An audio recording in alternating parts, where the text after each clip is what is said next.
എല്ലാം വിശ്വാസം അതല്ലേ എല്ലാം. നമ്മെ അവതരിപ്പിക്കാനായിട്ടാണ് അത് പറഞ്ഞിരിക്കുന്നത്. ജീവിതത്തിന്റെ തലങ്ങളിലേക്ക് ഇറങ്ങി ചെല്ലുമ്പോൾ അത് വലിയ ഒരു യാഥാർത്ഥ്യമാണ്. വിശ്വാസം ജീവിതത്തിന്റെ ശക്തിയുടെ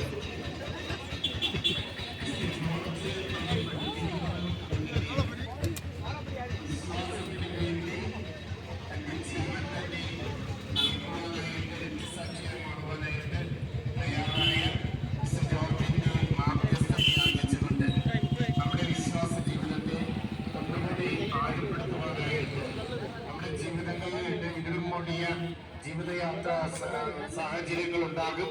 അപ്പോഴൊക്കെ ഒരു വഴിവിളക്കായിട്ട് ഈ വിശ്വാസത്തെ മുറുകെ പിടിക്കുവാനായിട്ട് നമുക്ക് സാധിക്കണം. ഇതിന് കഥ പറഞ്ഞുകൊണ്ട് തുടങ്ങാം. ഒരു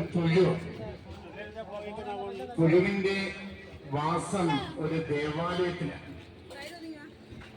ദേവാലയത്തിൽ നടക്കുന്ന എല്ലാ പ്രാർത്ഥനകളിലും പങ്കെടുക്കും, എല്ലാ അവസരങ്ങളിലും.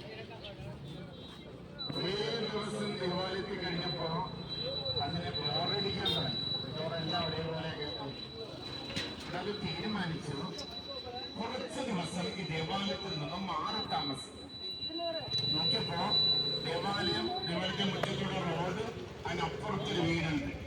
ആ വീട്ടിൽ ചെന്ന് കുറച്ച് ദിവസം താമസിക്കാം എന്ന് തീരുമാനിച്ച് അങ്ങനെ ദേവാലയത്തിൽ നിന്നിറങ്ങി റോഡ് ക്രോസ് ചെയ്യുകയാണ്. അപ്പോഴാണ് സ്കൂളിൽ നിന്ന് കുറച്ച് വികൃതി കുട്ടികൾ അതുവഴി കടന്നു.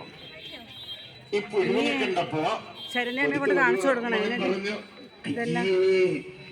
പറഞ്ഞു, ഒരാൾ പറഞ്ഞു ഈ പുഴുവിനെ എനിക്ക് പേടിയാണ്, ഒരാൾ പറഞ്ഞു എനിക്ക് വെറുപ്പാണ്, ഒരാൾ പറഞ്ഞു എനിക്ക് അറപ്പാണ്. ഏറ്റവും വികൃതിയായ ശരണ്യമ്മ തലയിറങ്ങി വീഴുമോ ഇത് കണ്ടോ?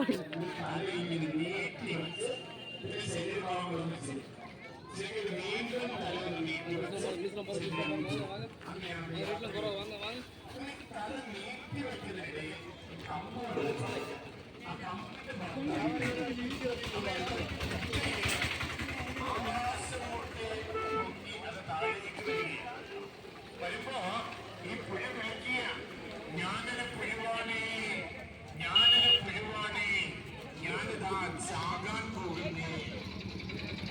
വന്നു വീണത് ഒരു മനുഷ്യന്റെ കയ്യിലാണ്. കയ്യിൽ വന്ന് വീണത് പോലെ തോന്നി. പെട്ടെന്ന് തലയുയർത്തി നോക്കി.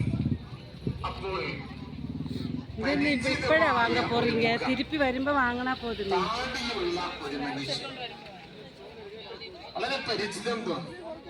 ഒന്നുകൂടെ ശ്രദ്ധിച്ചു നോക്കി. അപ്പോൾ മനസ്സിലായി തിരുപ്പി വരുമ്പോ ദേവാലയത്തിൽ കണ്ടിട്ടുള്ളതാണ്. ഉടനെ ചോദിച്ചു, പുലി ചോദിച്ചു, അങ്ങ് യേശുവാണോ എന്ന്. എനിക്ക് തന്നെ ഇത് എക്കുതാരിന് കേട്ടി.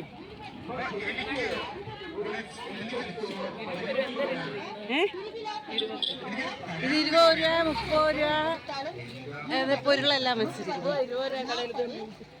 ഓ കൂട്ട അവിടത്തെ പേര് നിങ്ങൾക്ക് പറയാ പോണയിടത്തെല്ലാം ചാത്ത് വാങ്ങട്ടെ. എന്തൊരു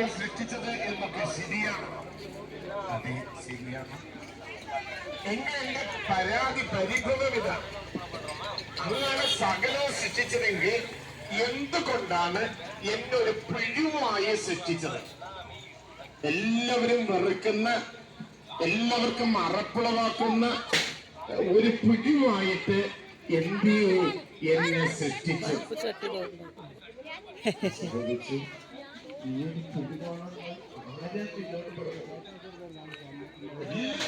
ഞാനൊരു പുഴുവാണ്,